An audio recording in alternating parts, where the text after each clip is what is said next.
Благодаря ви, че сте дошли. My Bulgarian is not so good, so I have this translator here. Българския му не е толкова добър, за това ще го превеждам днес. I will just quickly introduce the company, what we're doing. Бързо ще покажа компанията и какво правят. Then I will do some philosophy discussion. Тогава малко ще почне да се обяснява на вас, вие дискусия може би ще има. And then we do some technical area, maybe some small damage presentation. После ще покажа за малките щети и презентация. And then we have lunch. Тогава ще обядвам. So just quickly about the company. I am the owner of the company. Набързо за компанията, той е собственика. We have three locations. One is in Switzerland. Имат три местонахождения, едната е в Швейцария. Then we also have an office in the Czech Republic for development and some production. Имат и офис в Чешката република, където произвеждат някои от инструментите си за развитието на компанията. And also office in China for training. Имат и тренировъчен център в Китай. We're focusing on small to medium damages on the cars. Главното, което те правят, са малки до средно големи щети в колите. And only repairing panels and not replacing. This is our focus. И цялата идея е да се поправят всичките тези ламарини панели, не да се променят. And we don't want to bring a tool or want to bring a solution. Не искат да вкарат нов инструмент, искат да вкарат решение за проблема. This is a damage pyramid. Това е пирамида на щетите. Most cars today which go into your body shops is drivable damages, small damages. Повечето коли, които идват в сервизите, са с щети, които могат да се поправят.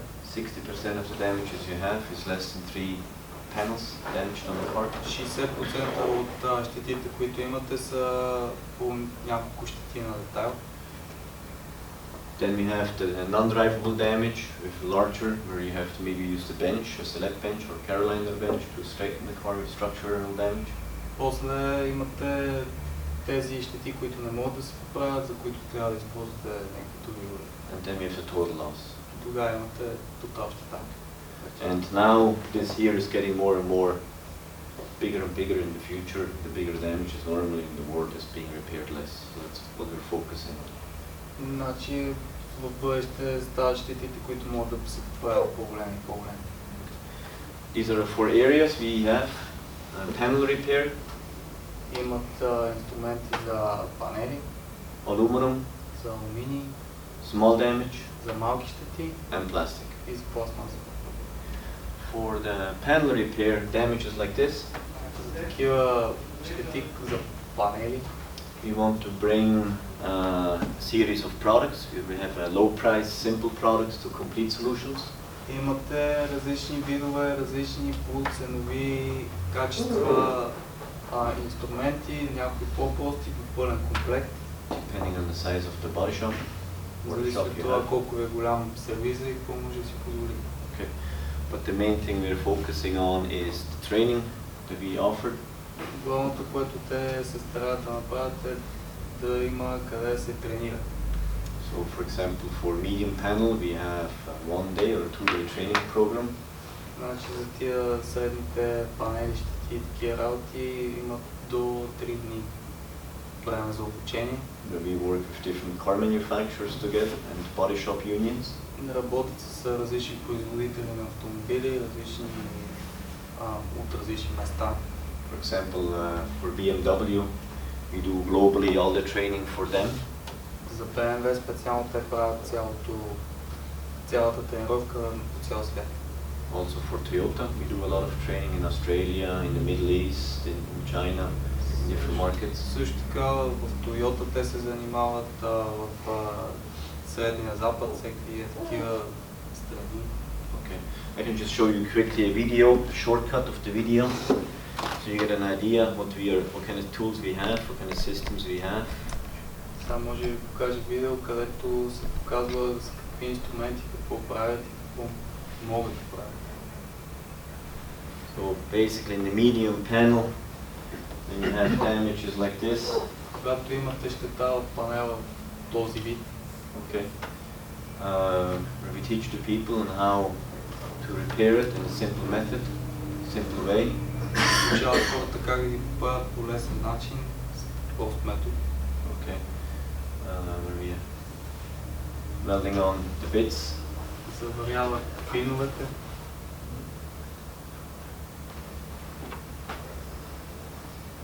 Okay, first the body line. Първо линията. I just go fast forward a little bit to save time for time reasons. Okay. Ще превърти малко напред, за да спестим време. Then pulling out system damage of a bridge. После изважда тази система, която нарича мост. С нея се изважда цялата труднотина. Okay. Instead of sliding it, it's a controlled pull. Вместо да го подточвате, да дърпате, контролирано движението. This also gives you the chance to relieve the tension here. We have always a big crown. Това дава шанс да можете да дърпате и да освободите напрежението, което се създава при самата дърнатина. Tension relief. Тук по този начин се освобождава напрежението. We're now using also the PDR lights to use to see more. В момента се използват и лампите, за да може да вижда повече. Yeah. With these lights you see the surrounding area much better. Защото като има там лампите и се вижда околната част много по-добре. And then you can work the metal in an easier way. Тогава можете да работите върху метала по-лесно. Basically reducing the amount of time you put putty on the car. Един вид така намалявате времето, в което ще слагате кит на колата. Many times if you spend maybe 10 or 20 minutes more on the body repair, ако много пъти като ползвате 10, 15, 20 минути за да поправите панела, you can reduce the amount of putty you put on the car. можете да намалите времето и количеството кит, който ще сложите върху панела. How often you put putty on one time? Never. Колко пъти слагате кит само един път? Никога. 2 times? 2 пъти, 3 times? 3 пъти, 4 times? 4 пъти. Every putty time is 40 minutes, 50 minutes, drying time and sanding. Всеки път, когато сложите кит, нали, трябва да чакате по 50 минути някъде да изсъхне, да го шлайпате наново, да го сложите нови. And a lot of body men, they just pull out the damage, Много тенекиджи просто издърпват щетата, put on the putty, слагат кита, and then sanding. после шлайпат. They look like a sandman. После приличате на пясъчен човек. But if you spend a little bit more time on the body work, you're saving yourself maybe 1 or 2 coats of putty time, which means 1 or 2 hours of repair time. Ако използвате тенекиджийството да издърпате първо щетата си, спестявате 1-2 слагания на кит, което значи 1-2 часа по-малко. So even car manufacturers like BMW, И затова дори производители като BMW they want to have these damages repaired искат да могат да правят тези щети. because it's at least intrusive for the car. Защото така е най-добре за колата. Okay. The next area is the aluminum. Следващото е алуминия. Okay, aluminum is becoming more and more on the market, on the cars. Алуминия навлиза все повече в колите. Weight, less weight, По-малко economical, тегло, all that aspect. по-икономично. Okay. So there we have the repair solutions for aluminum, from small, medium to complete solutions again. Пак по същия начин като преди, с по-малки комплекти до пълен комплект. And also training that we do. И също така и тренировъчен център пак правят упражнения за алуминиум. It's not difficult to repair aluminum, it's very easy. Не е трудно да се прави алуминий, много е лесно. Just a couple of things you have to know and to respect. Просто трябва едно-две неща да се знаят и да ги уважите тези неща. Because many times today when you have a small dent in the aluminum panel, you throw it away or it's difficult to fix. Защото сега някой път, като имате дори малка дърнатина в алуминия, направо се изхвърлят, защото трудно се било правилно. And that's where we teach the people how to fix it in a simple way, easy way, with different types of tools. Тогава те учат хората как да го направят по лесния начин, по начин, по който ще се получи. I can just show you a quick video on the procedure. Покажи бързо видео как се става това. So this here is an edge of a trunk. Това е ръб на багажник. Okay. very strong. It's so we're applying the stud methods. You're shooting on the studs. Тук закърват тези, които не знам ние как ги карваме вече, как се казват на крайници. Same with before. And here it's very important to put very many. Тук е много важно да се сложат колкото се може повече. Because when you have a damage like this, защото като имаш щета като тази, if this is the original body line, ако това е както си е била линията, this is the damage. Това е щетата. Many people they make a mistake. They just put one stud to pull. Много хора правят грешката да завърят само един накрайник за да дърпат. And after 60 kilos pulling, you make a hole. След 60 кг дърпане става дук. And then you have a problem. You have to weld it shut. И тогава имате проблем, трябва да заварите дука. So that's why it's better to put many studs. С това най-добре да се сложат колкото може повече. Okay. And then you slowly pull it very slowly with a bridge system. И тогава дърпате много бавно с мост системата. Тази система. And then you pull it up. Тогава издърпате нагоре. And here it's very important aluminum, no sliding hammer, no poof, no fast pulls, because you will break holes in the metal.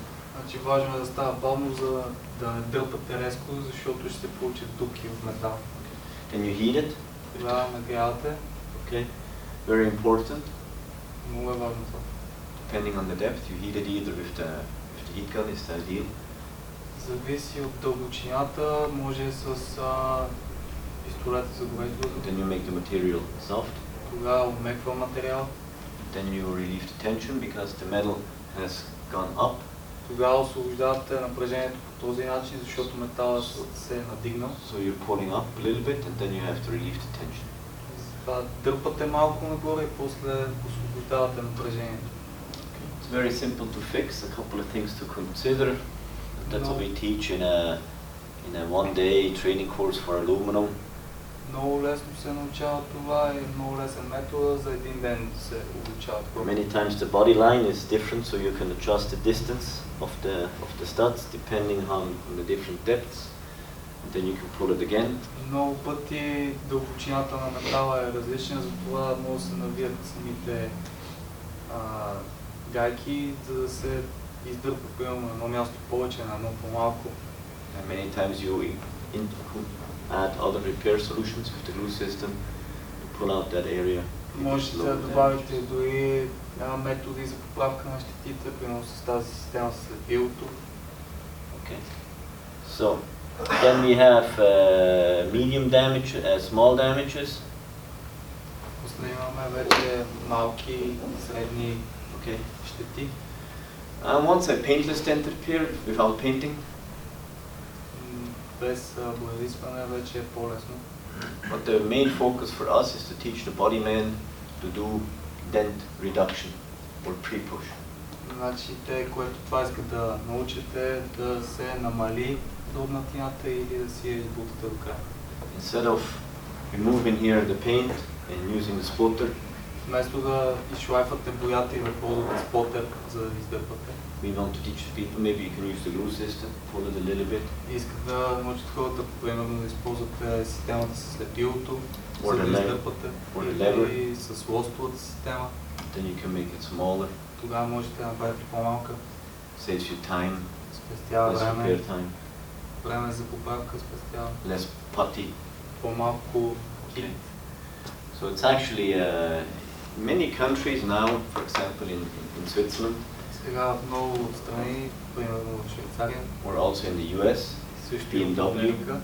It's mandatory for every body man. Е важно за всеки тенкиджия. To have some small damage repair experience or training. Да има малко поне тренировъчно време, където да е правил такива правки. Because you can learn how to see the metal a little bit with the light. Защото така се научаваш да виждаш дробнатините със светлината. How the metal reacts, that's what you learn there. Как реагира метала, това се учи там. And there we have a range of products from the TR box. Тогава имат вече и други инструменти, като тих от бокса, glue system which everybody системата has, след билото, което повечето от вас имат, with the levers pushing up from behind, с лостовете за панелите, където се използват най-често, and the light system. и системата за светлината лампа. Okay. And the last and not least, the training that we actually do is a big thing for smell damage when we do 1 day or 2 days or 3 days depending on what kind of category level. Накрая зависи от това какво ниво искате да имате, се правят различни обучения. Първо, второ, за смисъл 1, 2, 3 дена, зависи от това какво трябва да се научи. Then the last and not least, the plastic repair. Тогава накрая на последно място пластмасата. There we have repairing small holders like this, Поправят се такива уши, or a crack, щипки, пукнатини, където се получават or broken headlight holder. счупени държачи за фарове. Okay. There we have different solutions, welding method and chemical repair solution. Имат два варианта за това. Единият е химически, а другия е един вид заваряване. From the small to the complete repair solutions. От малък сет до пълен. There we also do a lot of training. Там за пластмасата пак също се използват много тренировки. So for example, just show a quick video. Например, ще покажа бързо видео. Plastic. Many times in the body shops when you have a damage like this here, Много пъти в тенекиджиното, като имате такъв проблем, let me just go back there. When you have a damage like